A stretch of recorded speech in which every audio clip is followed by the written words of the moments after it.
நல்ல சமாரியன் இயேசு என்னை தேடி வந்தாரே. நல்ல சமாரியன் இயேசு என்னை தேடி வந்தாரே.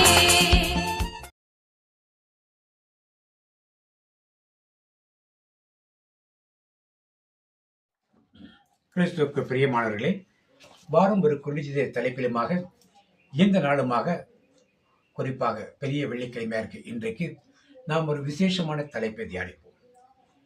இயேசுவோடு இறுதி வரை இயேசுவோடு இருந்தது என்ற தலைப்பிலே நாம் தியானிப்போம். 40 நாட்கள் நாம் உபவாசம் இருந்திருக்கிறோம். ஏற்கனவே கிறிஸ்தவராக இருந்து பலமுறை உபவாசம் இருந்திருக்கிறோம். பல சிலுவை பாதைகள் செய்திருக்கிறோம். பல பக்தி முயற்சிகள் செய்திருக்கிறோம். பல திருப்பலிகள் கலந்து கொண்டிருக்கிறோம். பல ஜபங்கள், ஜப கூட்டங்கள், தியானங்களுக்கு சென்றிருக்கிறோம். இறுதி வரை இயேசுவோடு இருக்கிறோமா என்று சற்று நாம் இன்றைக்கு சிந்தித்து பார்ப்போம். ஒருவேளை நீங்களும் நானும் இயேசு கிறிஸ்து வாழ்ந்த காலத்தில் உயிரோடு இருந்திருந்தால், நாம் பிறந்திருந்தால் எங்கே பிறந்திருக்க ஆசைப்படுவோம்? இஸ்ரவேல் தேசத்தில் அல்லவா? அங்கேதானே இயேசு நடமாடி கொண்டிருந்தார். எனவே இஸ்ரவேலில் பிறப்பதற்கு நாம் ஒரு ஆசை உள்ளவர்களாக இருந்திருப்போம். இஸ்ரவேல் தேசத்தில் பிறந்திருந்தால் எங்கே நாம் இருப்ப ஆசைப்பட்டிருப்போம்? ஆண்டவர் 72 சீஷர்களை நியமித்தார். அதில் ஒருவனாக நீங்களும் நானும் இருப்பதற்கு ஆசைப்பட்டிருப்போம் இல்லையா? நல்லது. அந்த 72 பேரில் 12 பேரை அவர் அப்போஸ்தலராக தேர்ந்து கொண்டார். அந்த 12 பேரில் ஒருவனாக நீங்களும் நானும் இருப்பதற்கு விருப்பப்பட்டிருப்போம் அல்லவா? நல்லது. அந்த 12 பேரில் ஒருவன் காட்டி கொடுத்தான். கண்டிப்பாக அவளை போல் இருப்ப நீங்களும் நானும் ஆசைப்பட மாட்டோம். மீதி 11 பேரில் ஒருவராக நீங்களும் நானும் இருக்க ஆசைப்பட்டிருப்போம். இந்த 11 பேரில் ஆண்டவர் விசேஷமாக ஒரு 3 பேரை தேர்ந்தெடுத்தார். பேதுரு, யோவான், யாக்கோபு. இவர்கள் மூவரையும் ஜெபக்கூட தலைவன் வீட்டிற்கு தலித்தாகும் என்று சொல்லி சிறுமியை எழுப்பும்போது அழைத்துச் சென்றார். தாவூர் மலையில் மறு உருவாகும் போது இந்த 3 பேரை அழைத்துச் சென்றார். ஜெத்சமனே தோட்டத்திலே ஜெபிப்பதற்கு இந்த 3 பேரை அழைத்துச் சென்றார். அப்படி விசேஷத்தை கிருபை பெற்ற அந்த 11 அப்போஸ்தலரில் 3 பேர் இருந்தார். அந்த 3 பேரில் நீங்களும் நானும் இருக்க ஆசைப்படுகிறோமா? கண்டிப்பாக 3 பேரில் நீங்களும் நானும் ஒருவராக இருக்கிறோம். ஒரு சீடன் அவரை மறுதலித்தார். தெரியாது என்று சொன்னான். அவரை அறியலை என்று சொன்னார். சத்தியப்படி கண்டிப்பாக பேதுருவை போல நீங்களும் நானும் இருக்க ஆசைப்பட மாட்டோம். இயேசுவை பிடித்தவன் ஓடிப்போன சீடர்கள் ஒருவர் தான் அந்த யாக்கோபு. யாக்கோபை போல நீங்களும் நான் இருக்க விருப்பப்படுகிறோமா? இல்லை. சிலுவை அடியில் கடைசி வரை நின்றான் ஒருவன். அவன் தான் யோவான். அப்போஸ்தலரில் ஒருவன், 3 பேரில் ஒருவன், 11 பேரில் ஒருவன், 12 பேரில் ஒருவன், 72 பேரில் ஒருவன், இஸ்ரவேலில் உள்ள ஒருவன். அந்த ஒருவனாக நீங்களும் நானும் கடைசி வரை இயேசுவோடு இருக்கிறோமா என்ற சிந்தனையைத்தான் இன்றைக்கு நாம் வைக்க இருக்கிறோம். இந்த யோவானை பற்றி சொல்லும் பொழுது வேதம் என்ன கற்றுக் கொடுக்கிறது, விவிலியம் நாம் என்ன கற்றுக் கொடுக்கிறதை நாம் சற்று தியானிப்போம். யோவான் நற்செய்தி 13ஆம் அதிகாரம் 23ஆம் வசனத்தில் நாம் வாசிப்போம். அந்த சமயத்தில் அவருடைய சீஷர்கள் இயேசுவுக்கு அன்பானவனாய் இருந்த ஒருவன் இயேசுவின் மார்பிலே சாய்ந்தவன். இங்கே நீங்கள் இயேசுவுக்கு அன்பானவர்கள் என்று என்ன குறிப்பிடப்பட்டது? எனக்கு இயேசு அன்பானவர் என்றல்ல, இயேசுவுக்கு அன்பான சீடன் யாரு? யோவான். நல்லா புரிந்து கொள்ளணும். இயேசுவை யோவான் அதிகமாக அன்பு செய்தான் என்று அல்ல, யோவானை இயேசு அதிகமாக என்ன பண்ணார்? அன்பு செய்தார். இதுதான் யோவானுக்குள்ள விசேஷித்த காரியம். இதைத்தான் யோவான் நற்செய்தி 22ஆம் வசனத்திலே நாம் வாசிக்கிறோம். உடனே அவன் ஓடி சீமோன் பேதுருவிடத்திலும் இயேசுவுக்கு அன்பாயிருந்த மற்ற சீஷரிடத்திலும் போய் ஒவ்வொரு சீடருக்கு ஒரு அடைமொழி, லேவியான மத்தேயு, காட்டி கொடுத்த யூதாஸ், இப்படி ஒவ்வொருக்கும் ஒரு அடைமொழி போல இந்த யோவானுக்கு இயேசுக்கு அன்பாயிருந்த சீடன். இங்கே அன்பாயிருந்த சீடன் என்று யோவான் எழுதுகிறார். யோவான் தன்னைத்தான் எழுதுகிறார். யோவான் நற்செய்தி 21ஆம் அதிகாரம் வசனத்திலே நாம் இன்னுமாக வாசிப்போம். ஆதலால் இயேசுவுக்கு அன்பாயிருந்த சீஷன் பேதுருவை பார்த்து அவர் கர்த்தர் என்றான். அப்ப இயேசுவுக்கு அன்பாயிருந்த சீடன் யார் இருந்தால் அவன் யோவான். இஸ்ரேல் தேசத்தில் பிறந்திருக்கலாம், 72 சீஷர்கள் ஒருவனாக இருக்கலாம், 12 பேரில் ஒருவனாக இருக்கலாம், 11 பேர் ஒருவனாக இருக்கலாம், 3 பேரில் ஒருவனாக இருக்கலாம். ஆனால் சிலுவையில் நின்ற அந்த அப்போஸ்தலன் தான் யோவான். ஏனெனில் அவன் இயேசுவுக்கு அன்பாய் இருந்த ஒரு சீடன். இயேசு அவனை அதிகமாக அன்பு செய்தான்.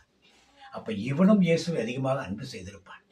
இன்னும் ஒரு இடத்திலே யோவான் செய்தி 21 பேதுரு திரும்பி பார்த்து இயேசுவுக்கு அன்பாய் இருந்தவனும் ராப்போஜனம் பண்ணிகள் அவர் மார்பிளை சாய்ந்து ஆண்டவருமே காட்டிக் கொடுக்க யாருடைய கேட்டுமாகிய சீசன் பின்னே வருகிறதை கண்டான். இங்கேயும் இயேசுக்கு அன்பான சீடர் என்று குறிப்பிடப்படும். இந்த அன்பான சீடர் எப்படி ஆரம்பத்தில் இருந்தான் என்று தெரிய வேண்டுமானால் லூக்கா செய்தி 9:54 நாம் வாசிக்கும்போது பார்க்கிறோம். அவருடைய சீஷராகிய யாக்கோபும் யோவானும் அதை கண்டபொழுது, ஆண்டவரே, எலியா செய்தது போல வானத்திலிருந்து அக்கினி இறங்கி இவர்களை அழிக்கும்படி நாங்கள் கட்டளையிட உமக்கு சித்தமா என்று கேட்டார். யோவானும் யாக்கோபும் என்ன கேட்கிறார் என்றால், அந்த சமரியர் ஊருக்குள்ள விடமாட்டேன்டார். வானத்திலிருந்து அக்கினி இறங்கி இவரை அழிக்கட்டுமா என்று கேட்ட அந்த சீடன், அப்படி இருந்த ஒரு சீடன் 3 ஆண்டுகளிலே இயேசுவை அன்பு செய்யறாக மட்டுமல்ல, இயேசுவும் மணி அதிகமாக அன்பு செய்யறாக மாறினான் என்றால் இந்த இயேசுவின் அன்பை என்ன அறிவீர்கள்? இயேசுவோடு நீங்கள் இருந்தால் மட்டும்தான் இதை நீங்கள் அறிந்து கொள்ள முடியும். நாம் நிறைய பக்தி முயற்சியை செய்கிறோம். ஒவ்வொரு நாளும் சிலுவை பாதை செய்வர்கள் உண்டு. காலையிலும் மாலையிலும் சிலுவை பாதை செய்வர்கள் உண்டு. பல ஊர்களுக்கு சென்று பேருந்தில் சென்று சிலுவை பாதையை செய்கிறவர்கள் உண்டு. இன்னும் பலர் தமிழகம் முழுவதும் சுற்றிவர்கள் உண்டு. இந்தியா முழுவதும் சுற்றிவர்கள் உண்டு. உலகம் முழுவதும் சுற்றிவர்கள் உண்டு. எல்லா பக்தி முயற்சிகளும் நல்லது. எந்த பக்தி என்பதை தியானங்களுக்கு செல்வது உண்டு. 1 நாள் தியானம், 3 நாள் தியானம், 5 நாள் தியானம் என்று செல்வதற்கு உண்டு. வீட்டில் டிவியில் இருந்து சிலுவை பாதை பார்ப்பவர்கள் உண்டு. வீட்டுக்குள்ளே தனக்குள்ளே மனதுக்குள்ளே போகும் இடமெல்லாம் சிலுவை பாதை செய்வர்கள் உண்டு. எல்லா பக்தி முயற்சிகளும் நல்லது. ஆனால் இன்றைக்கு ஆண்டவருக்கு என்ற கேள்வி, கடைசி வரை இயேசுவோடு இருந்த யோவான் போல் நீ இருக்கிறாயா? அந்த யோவானிடத்தில் தானே தன் தாயை ஒப்படைத்தார். இயேசுவுக்கு உறவின் முறையில் எத்தனையோ சகோதரர் இருந்தார்கள். சித்தி மையம், பெரியப்பா மகன், இப்படிலாம் நிறைய பேர் இருந்தார்கள். சகோதரிகள் நிறைய பேர் இருந்தார்கள். அவரிடத்தில் யாரிடத்திலும் அவர் தன் தாயை ஒப்புக் கொடுக்கவில்லை. யாரிடத்தில் ஒப்புக் கொடுத்தார்? தமக்கு அன்பானவன். இன்னைக்கு நீங்களும் நானும் அவருக்கு அன்பான சீடனாக இருந்தால், இயேசுவை நீங்கள் அதிகம் செய்த சீடனாக இருந்தால், அவர் தன் தாயை உங்களிடத்திலும் என்னிடத்திலும் ஒப்படைப்பார். நாம் சொல்லும் வெளிவேஷ பக்தி முயற்சினால் அன்னை மரியாள் நமக்கு தாயாக ஆகிவிடுவதில்லை. இயேசுக்கு அன்பான சீடனாக இருக்கிற அந்த ஒருவரிடத்தில் தான் ஒப்படைத்தார். திருச்சபைக்கு தலைவராக ஏற்படுத்திய பேதுருவிடத்தில் அல்ல, வயதில் மூத்தவரான யாக்கோபிடத்தில் அல்ல, உறவின் சீடனாக இருந்த சீமோன் ததியவிடத்தில் அல்ல, நமக்கு அன்பாய் இருந்த சீடன். இயேசு எந்த சீடனை அன்பு செய்தாரோ அந்த சீடத்தை ஒப்புக் கொடுத்தார். இன்னைக்கு நீங்களும் நானும் 40 நாள் உபவாசங்கள் முடிக்கிறோம் என்றோடு எத்தனையோ சிலுவை பாதைகள், எத்தனையோ தியானங்கள், எத்தனையோ திருப்பலிகள், எத்தனையோ ஜபக்கூட்டங்கள், எத்தனையோ வேதவாசம், எல்லாம் நல்லது. ஆனால் நான் இன்றைக்கு யோவான் போல இயேசு அன்பு செய்யும் சீடனாக இருக்கிறேனா? இருந்திருந்தால் இந்த தபசு காலம் ஒரு நல்ல காலம். பெரிய வெள்ளிக்கிழமைக்கு இன்றைக்கு நீங்கள் காடி குடிப்பீர்கள். ஒரு சில இடங்களிலே ஒரு சில நறுமண பொருட்கள் கொடுப்பார்கள். நறுமண பொருட்கள் கொடுப்பார்கள். எதற்காக? இதெல்லாம் சடங்குகள், சம்பிரதாயங்கள். காடியை கொடுத்து நீங்கள் என்ன செய்ய போகிறீர்கள்?